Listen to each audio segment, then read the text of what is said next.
Dobrý večer.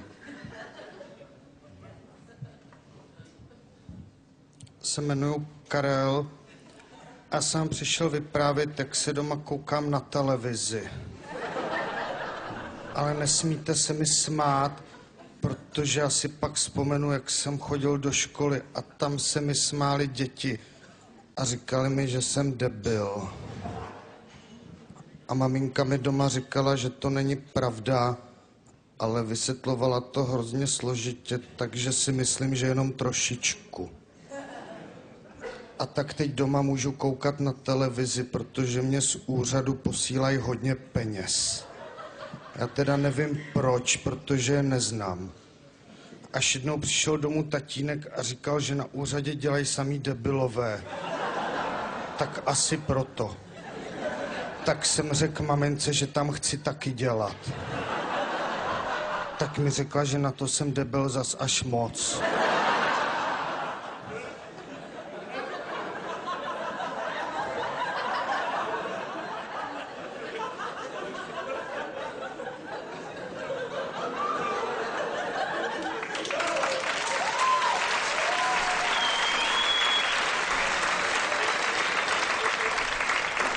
Já mám hrozně rád pořady o zvířátkách.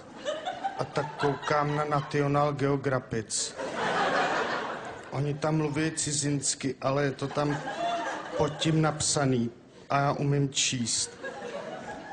A dávají tam teď pořad o zvířátkách, ve kterém říkají, že jsou ty zvířátka stejně chytrý jako lidi. Jako třeba já, nebo vy, nebo tamhle ta paní. A já jsem ten pořad už viděl 6krát a už vím, o čem je.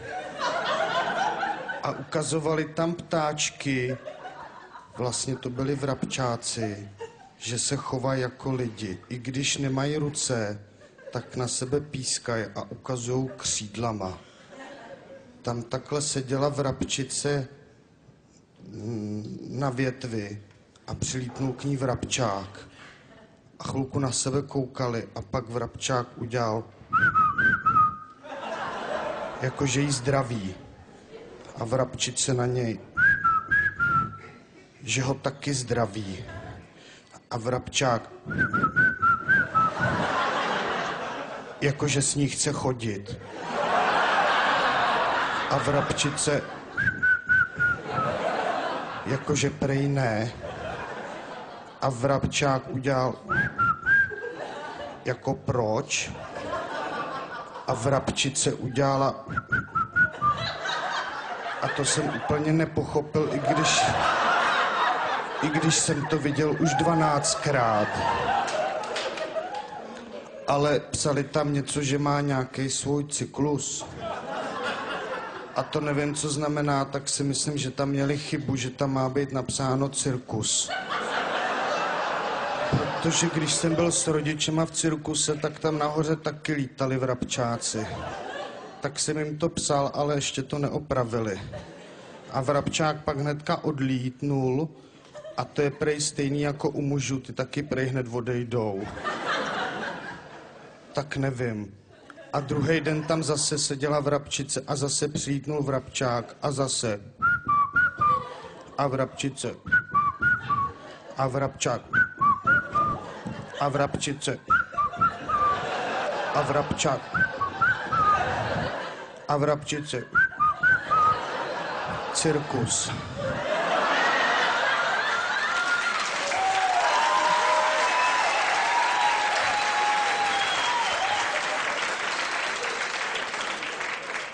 A třetí den tam vrabčák už nepřilítnul. Tak kameraman rychle běžel s kamerou do hnízda vrabčáka. A ten vrabčák tam ležel a najednou udělal. A už zase jenom ležel. A za chvilku přilítla vrabčice, sedla si na to hnízdo a udělala. A vrabčák na ní chvilku koukal a pak udělal. A vrabčice že s ním chce chodit. A vrabčák a vrabčice a vrabčák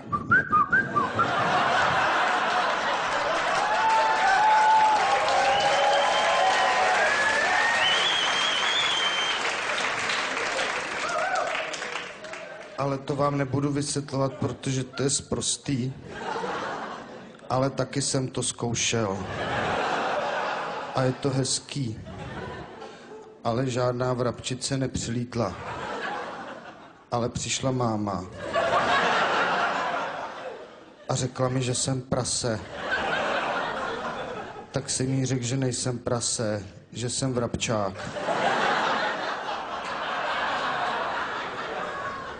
Přeji vám všem krásný večer.